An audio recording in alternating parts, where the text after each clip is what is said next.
Just kick people out if you don't like them, you know? Philpott saying tonight she was given the boot without a chance to defend herself. Plus, we have investigators on scene as well as the Ontario Fire Marshal has been advised. A woman has died tonight after an apartment fire at a supportive housing building in Oakville.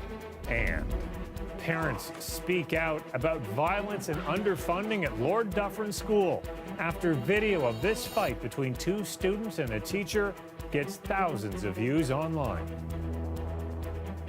Good evening, I'm Mike Wise. As you saw on the National, Jane Philpott and Jody Wilson-Raybould are out of the federal Liberal caucus.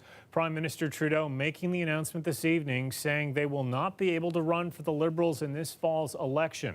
Now, Philpott took 49% of the vote in Markham-Stouffville 4 years ago.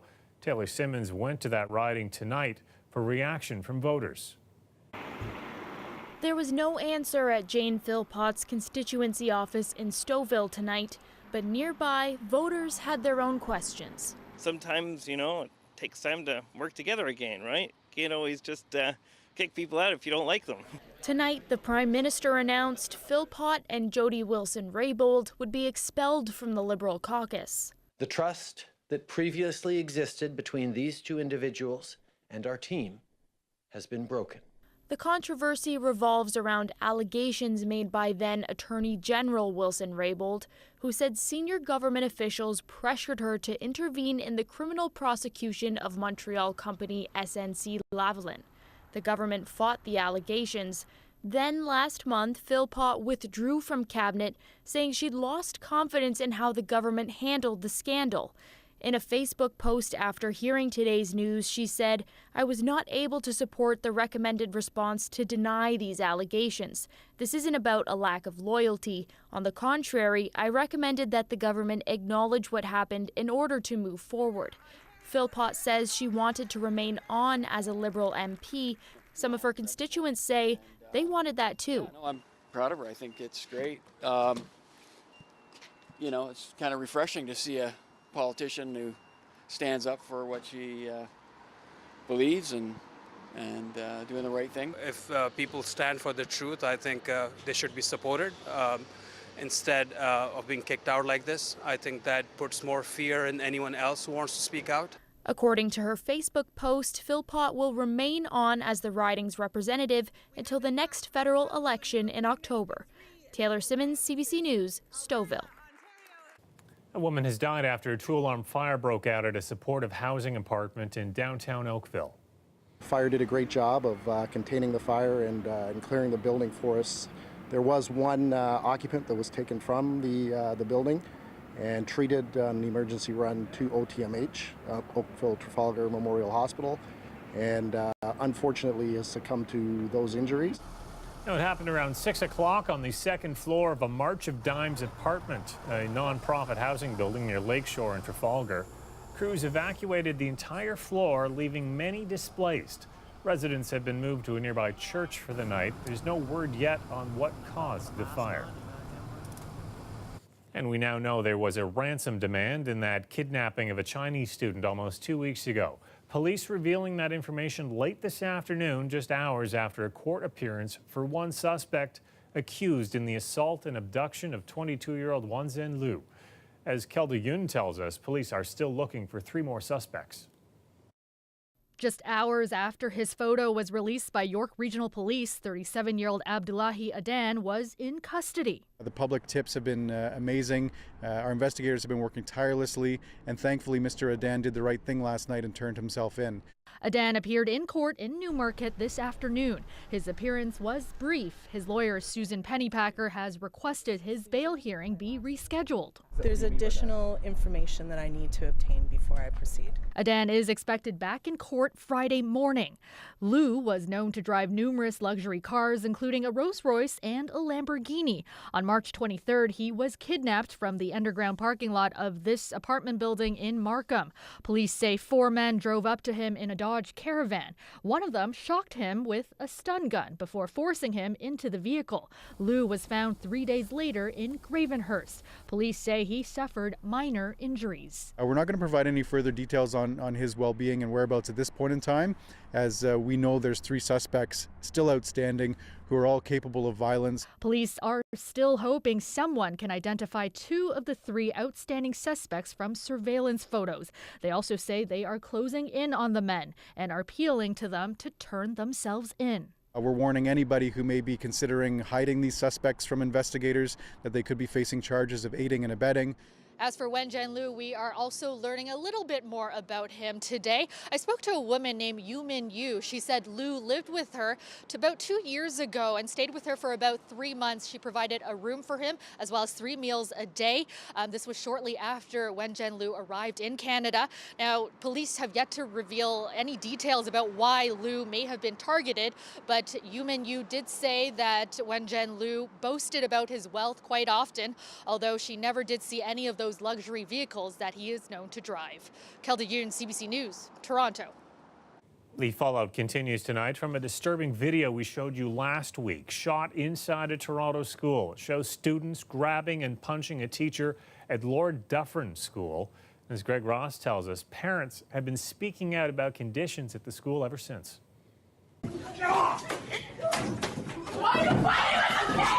While a teacher at Lord Dufferin Public School was being attacked last week, Murshida Samson-Mouin says her son was sitting just steps away, watching from his desk. He told her the fight started after the teacher tried to stop a student from leaving the classroom. He was trying to close the door, he wouldn't let him out, and he just pushed him, I think. When the teacher pushed back, more students joined in. He felt sorry for the teacher. He was terrified. He was like, can we move out of this city? We have reports of teachers experiencing incidents of injury and violence. Joy LaChica is the president of the Elementary Teachers of Toronto. She says teachers are also expressing more and more concern for their safety. And she says the root of the problem is a lack of resources to prevent violence in schools. For many years now, we've had fewer guidance counselors, we've had fewer mental health supports, and we absolutely need psychologists and those people to support the needs in classrooms.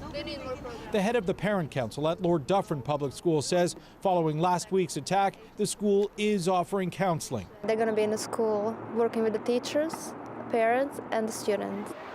But parents say it's a short-term fix to a much bigger issue. They want trained professionals at the school on a full-time basis. When there's a conflict, it's going to happen, but what do we do about it? We got to go in there, we got to handle it. We know that as you do not deal with conflict, it will escalate. I did reach out to the Toronto District School Board today to talk about some of these issues, and a spokesperson did tell me that they don't have any data to suggest that there has been an increase of violence here at Lord Dufferin Public School. And as for that teacher who was involved in that altercation last week, so far he has not returned to the classroom. Greg Ross, CBC News, Toronto. The Ford government is considering changing the slogan on your license plate. Why the opposition says that's political messaging. That story coming right up.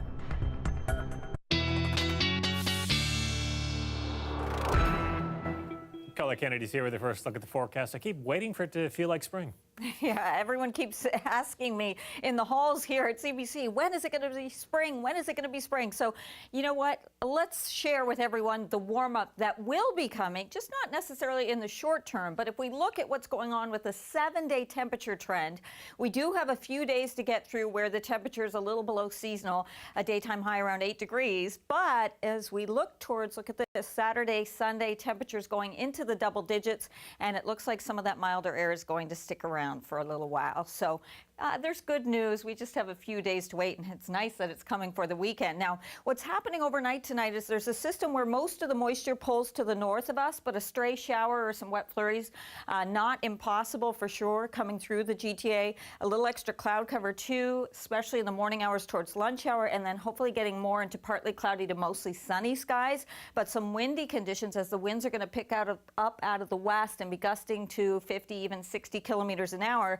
And then the next good chance for seeing some rain showers, that's actually going to be coming for Friday. I'll get into the timing of that and if it's going to impact the weekend coming up. But overnight tonight, 2 degrees, and then tomorrow afternoon, a little breezy, but 7 degrees for the high. All right. Thanks, Colette. You're welcome.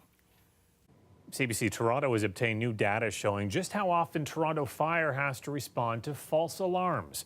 Last year, we've learned emergency crews had to show up for more than 4,800 false alarms at apartments and condo buildings. Now, of the 10 buildings with the most false alarms, 9 are all managed by the same company.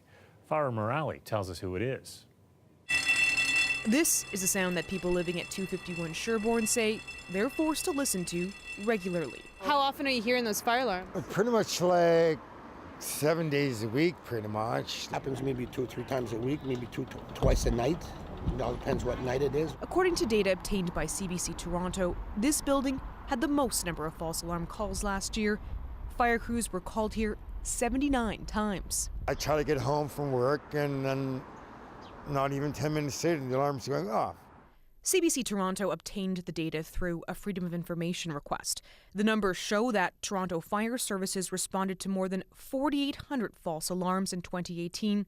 That's in residential buildings with more than 12 units.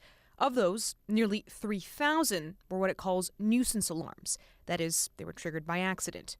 More than 1,800 were what it defines as malicious, meaning someone intentionally pulled the alarm. It's the malicious calls that Toronto Fire says aren't just a waste of its time and resources, but are also potentially dangerous. That is a crime under the Criminal Code of Canada. They are putting firefighters at risk because, again, we are emergency responding. They are potentially putting the occupants of the building at risk. What's behind all the false alarms at this TCH building isn't clear, but several people who live here told us residents often pull alarms intentionally to alert others when police are coming. We don't know because there's no cameras to see it or nothing like that, right?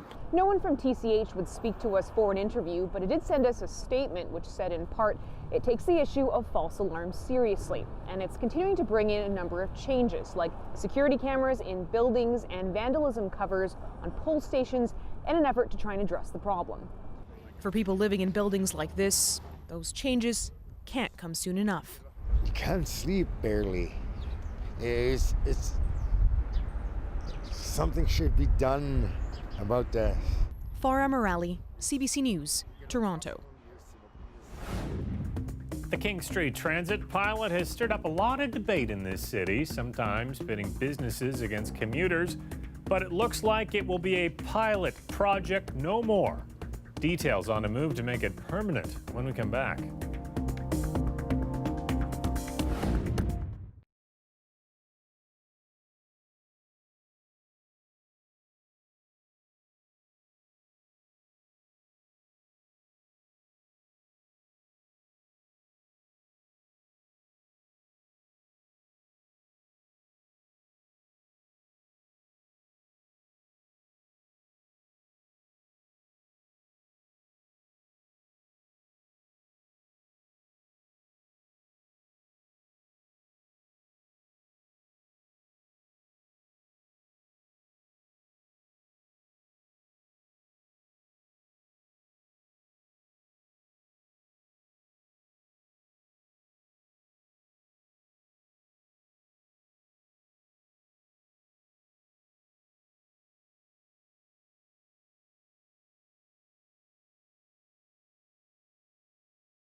Welcome back. Yours to discover. The words printed on license plates in Ontario since the early 80s, well, they're soon going to be on the way out. So what's going to replace it? Well, as Lisa Shing tells us, it's likely to be a phrase you've heard the Premier use before. Yeah, that is nice. Good quality sign. Doug Ford's declaration, Ontario is open for business, hit border crossings last year. Now the government is thinking about doing the same to some license plates. We are going to make some changes there. In question period today, Ford implied Ontarians welcome it. How can the Premier tell a working mom who just lost her job that their plan to save jobs is a cheesy catchphrase on a license plate? Is that really the best that your government could do, Premier? People across this province, they want change. They voted for change, and they're getting change. That's not what the Liberals heard. I knock on doors and I talk to people. No one's asked me. That's not a priority. It's Ontario's plates. It's not the Premier's plates or Vic Fideli's plates. According to Ford's office, the Open for Business slogan would be for commercial vehicles only. It won't say what's planned for other plates. But what we want to do is turn the channel. We want to turn the page on a dire economic situation that the Liberal government, after 15 years of mismanagement, left us in. To the NDP leader, that sounds like political messaging. He's using the license plates of Ontario to advertise for his partisan campaign slogan. The last time Ontario changed its license plate motto was in 1982 under pressure from the Ministry of Tourism. Before that, it was Keep Ontario Beautiful, put in place in 1973. And before then, Ontarians had to get a new plate every year, not just a sticker. So what do drivers think about the latest possible change? It's not very personal, it's not very endearing, it's not very Canadian. Sounds a little bit awkward and, capitalistic. It sounds like one of those other little changes that are trying to be put in place to demonstrate some sort of power. I don't know why we should make such a change. It's worked for us so far, and Ontario's huge. There's so much to discover. The Toronto Star is also reporting the government is thinking about removing the requirement for a license plate in the front of vehicles, but no confirmation yet. We'll get more details in the budget on April 11th. Lisa Sheng, CBC News, Toronto. Lots of debate about that story on our website. Lots of talk over the last year or so about King Street. Whether you love it or hate it, the city wants to make the King Street pilot project permanent. A new report released by the city says it's been a success, boosting ridership, up 16% in just over a year. But not everyone is on board, especially some of the local businesses on that strip. We're experiencing like a huge impact when it comes to walk-ins as well as like for the parking. So if you're going to base the sale from the 2016, 2017 versus 2018, there's literally like 30% down on the sales. The report acknowledges that businesses, mainly restaurants along King, did take a hit, but the data also showed that retailers have seen a boost. We advocate people taking transit, cycling, walking, to kind of promote that active lifestyle anyways, and I think we maybe have more of those people coming to the store. Making the lanes permanent is a proposal that Mayor John Tory is backing. The council's executive committee will vote on it next week. And another deep fly ball. Castellanos deep left center. Pilar back, and he made the catch.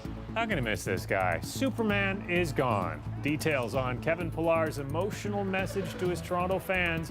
Now the team did in their first game since his trade announcement. That's coming up. In a 9-1 game, he saves a home run for Gil Mann.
The weather update is brought to you by Train Extreme Conditions Testing.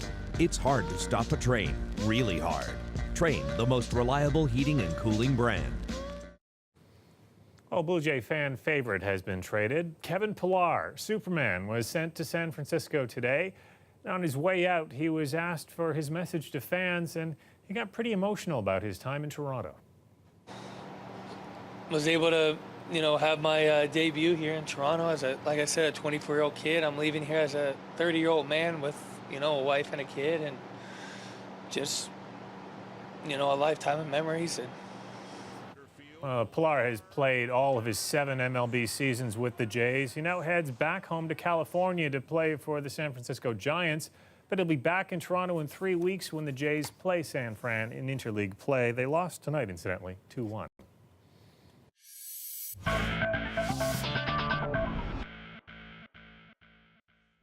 And after clinching a playoff spot last night, the Leafs hosting a club still fighting for a spot, the Carolina Hurricanes. The Buds with a sluggish start. They break through when Austin Matthews zipped it past Will Nylander.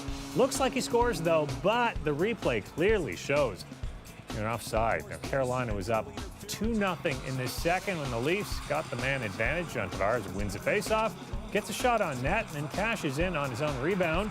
His 47th of the season to make it 2-1, but Carolina would attack in the third. Even at an empty netters, they'd go on to beat the Leafs 4-1 and take over the top wild card spot in the Eastern Conference. And there's new hope for women's professional hockey in Canada. The U.S.-based National Women's Hockey League is heading north. The announcement coming just 2 days after the Canadian Women's Hockey League announced it would be shutting down. The NWHL will establish teams in 2 Canadian cities, Toronto and Montreal. That would enlarge the National Women's Hockey League from its current 5 teams to 7 in time for the 2019-2020 season. Now, there are reports the decision comes after a significant funding increase from the NHL.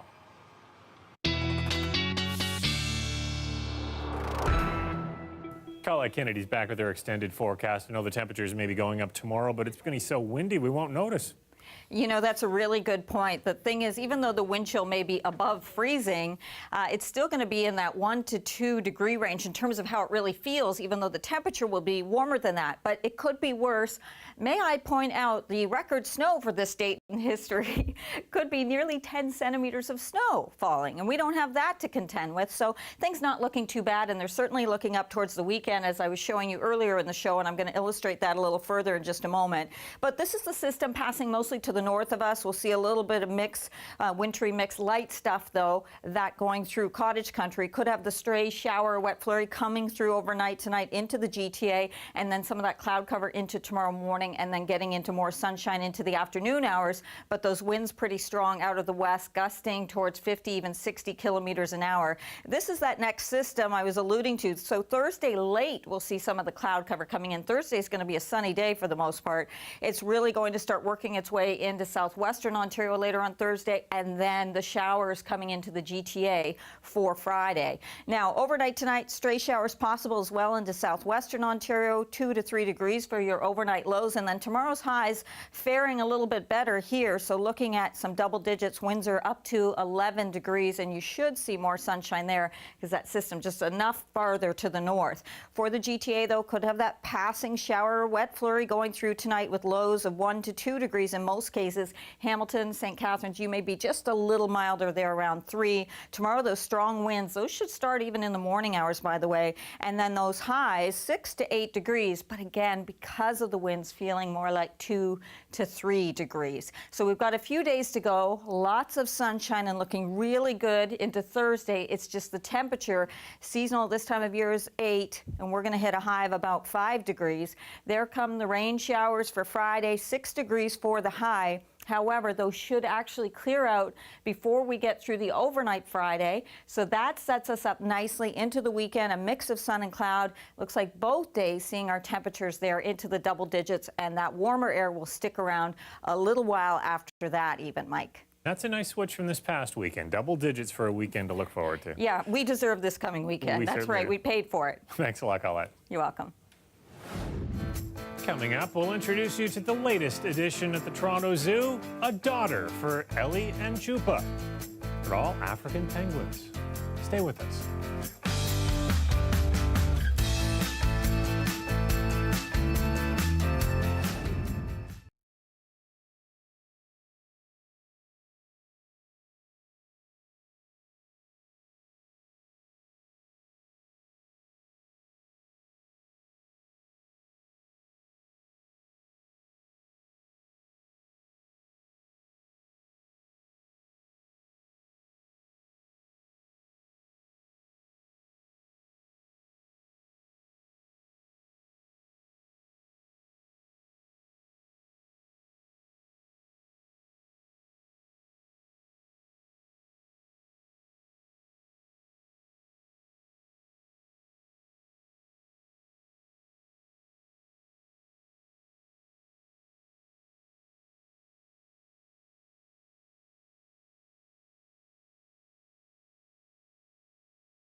There is a new chick in town, and the Toronto Zoo is celebrating. An endangered African penguin hatched last month. Cute little Flipper is the third child of penguin parents Ellie and Chupa. Now, currently Toronto zookeepers are teaching the chick to be hand-fed fish and to get on a scale. Next week, the zoo is hoping it'll get the chick its first swimming lesson.